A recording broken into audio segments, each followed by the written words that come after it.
Nabi Sulaiman adalah raja yang agung dan memiliki kerajaan yang besar sekali. Wilayah kekuasaannya sangat luas dan banyak musuh yang tunduk kepadanya dari berbagai golongan, dari golongan manusia, binatang, jin, bahkan iblis. Suatu ketika, Nabi Sulaiman memohon kepada Allah Subhanahu wa Ta'ala untuk menangkap iblis dan memenjarakannya. Ya Allah, Engkau telah menundukkan padaku manusia, jin, binatang buas, burung-burung, dan para malaikat.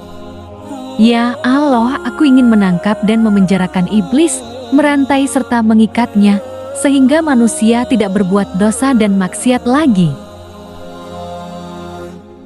Namun, permintaan ini pun tidak langsung dikabulkan oleh Sang Pencipta.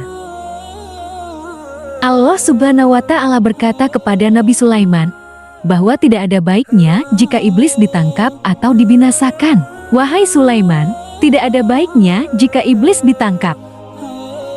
Tapi Nabi Sulaiman tetap memohon, "Ya Allah, keberadaan makhluk terkutuk ini tidak ada kebaikan di dalamnya." Allah Subhanahu wa Ta'ala berfirman, jika iblis ditangkap maka banyak pekerjaan manusia yang akan ditinggalkan. Nabi Sulaiman berkata, "Ya Allah, aku ingin menangkap makhluk terkutuk ini selama beberapa hari saja." Allah Subhanahu wa Ta'ala menjawab, "Bismillah," dengan menyebut nama Allah, tangkaplah iblis. Kemudian Nabi Sulaiman menangkap iblis, mengikat dan memenjarakannya.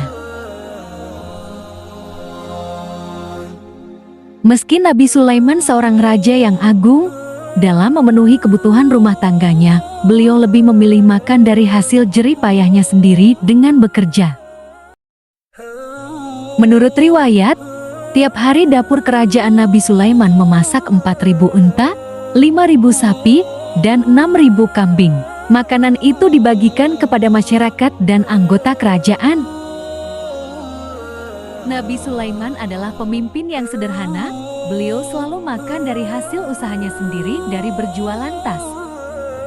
Setelah para iblis ditangkap, pada suatu pagi Nabi Sulaiman mengutus pekerjanya untuk menjual tas-tas buatannya ke pasar.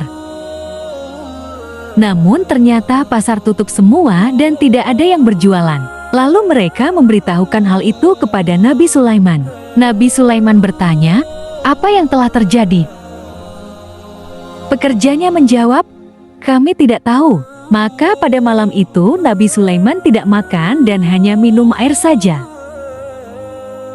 Hari berikutnya, anak buah Nabi Sulaiman kembali menuju pasar, hendak menjual tas-tas produksi Nabi Sulaiman. Ternyata mereka kembali mendapati pasar masih sepi seperti kemarin. Pasar masih tutup, orang-orang menuju kuburan mengingat kematian, menangis dan meratap. Mereka sibuk mempersiapkan bekal menuju ke akhirat tanpa memperdulikan lagi keindahan duniawi. Nabi Sulaiman heran dengan sikap yang masyarakat seperti itu, lalu bertanya kepada Allah Subhanahu wa Ta'ala, "Ya Allah, apa yang sebenarnya telah terjadi? Kenapa orang-orang tidak bekerja mencari nafkah?" Lalu Allah Subhanahu wa Ta'ala mewahyukan kepada Nabi Sulaiman, "Wahai Sulaiman, Engkau telah menangkap para iblis sehingga akibatnya manusia tidak bergairah bekerja mencari nafkah. Bukankah sebelumnya telah aku katakan kepadamu bahwa menangkap iblis tidak mendatangkan kebaikan?" Setelah mendapat jawaban dari Allah Subhanahu wa Ta'ala, maka Nabi Sulaiman segera melepaskan iblis dari penjara.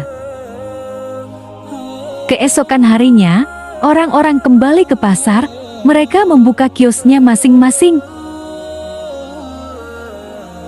Orang-orang kembali bersemangat bekerja mencari harta dunia untuk makan dan memenuhi kebutuhannya. Dari cerita tersebut, berarti kita tidak boleh berprasangka buruk terhadap ciptaan Allah Subhanahu wa Ta'ala, meskipun kita anggap jahat, tidak berguna bahkan menimbulkan masalah. Sebab Allah Maha Tahu atas apa yang Dia ciptakan.